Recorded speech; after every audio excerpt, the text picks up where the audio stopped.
Though the sky is not the limit for gold prices, it is exciting to see gold break yet another record high today.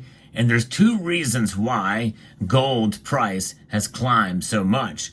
We'll discuss it in this video as we explore.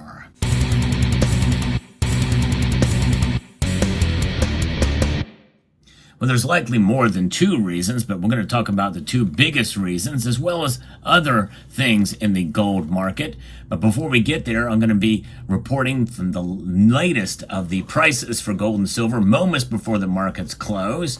Silver had an exciting day as well, too. Earlier in the day, it got up to $32.24. That was the high. It is up 20 cents right now, up 0.62% to $31.75. But gold, it just scraped past to reach a new all-time high of $2,684.80 earlier in the day.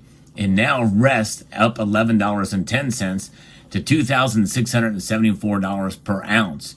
Both platinum and palladium also made moves up above $1,000 a day, both trading at or near 1%. Fascinating to see the markets move as the way they are, and now we are seeing it and know some of the reasons why, because, well, folks are nervous. Fear is driving the markets right now. Bloomberg is reporting that gold has rallied towards fresh record highs as investors turn their attention to the upcoming U.S. election, with polls forecasting a razor-thin contest with less than 3 weeks ago. And 3 weeks ago is not that far away, although at the same hand, it is also an eternity in the world of elections and what could happen, what could move the needle one way or the other. And it has the markets nervous. And it just goes to show you that, yes, indeed, as much as geopolitics has played a role, where right now today's movement and gold's price especially is centered on the domestic political front here. Gold is one of the strongest performing commodities in 2024, setting successive records thanks to its appeal as a safe haven asset and as central bank buying has increased and picked back up yet again this month. Now it's finding fresh support as investors across financial markets reposition their portfolios in response to uncertainty over the outcome of the U.S. presidential race. The polls indeed are tight. There's no question about that. And it could go either way. And that's one of the things when we think about it, it seems like over the last few election cycles, and really for as long as I can remember, it seems like it's always been very close. So it's really got the markets nervous. And, they're in past election cycles. In days like this, probably not unusual to see. But with gold already trading at record highs, it's just up a bit more now because of it.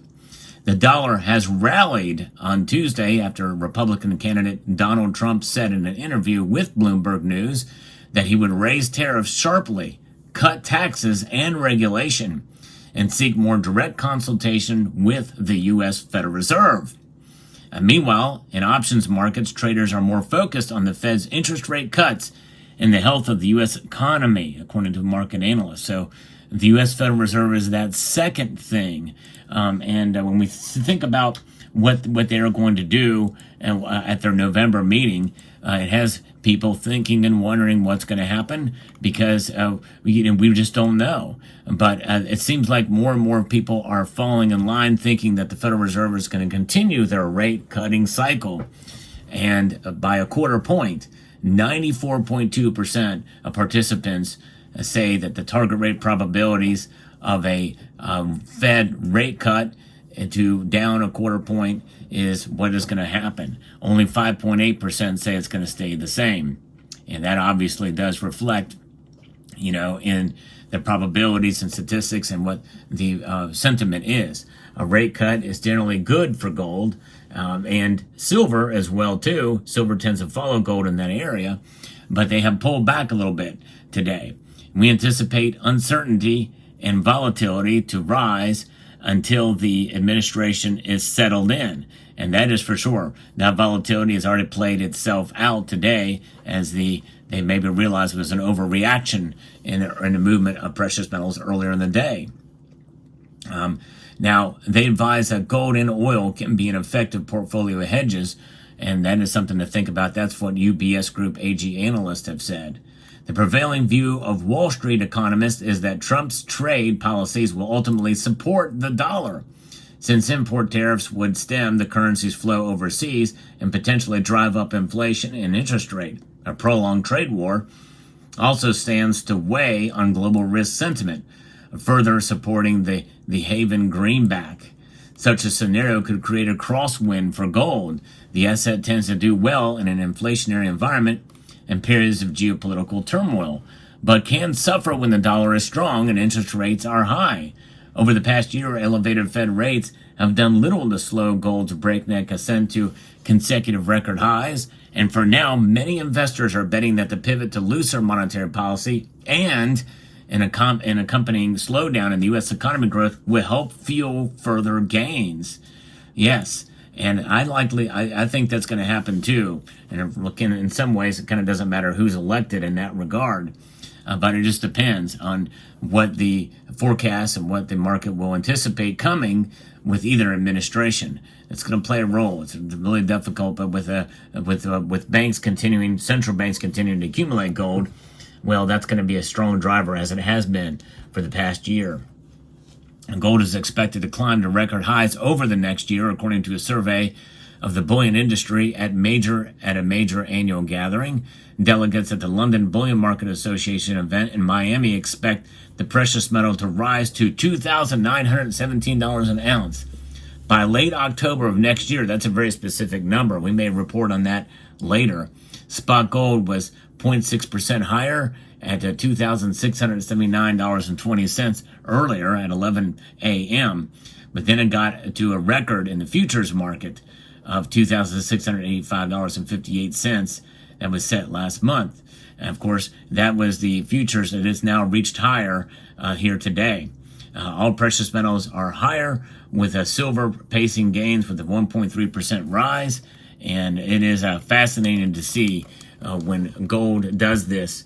And part of us thinks that there's no stopping it.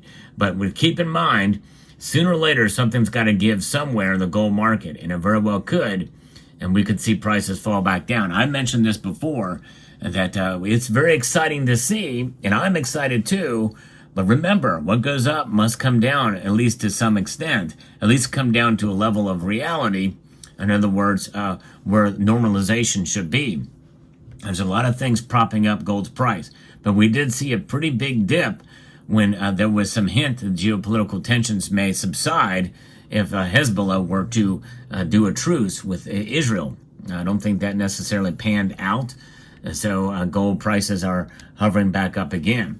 If we do find ourselves in a situation where there is a real serious threat or full-out World War III, well, all bets are off the table, and we could see gold continue to climb up in price.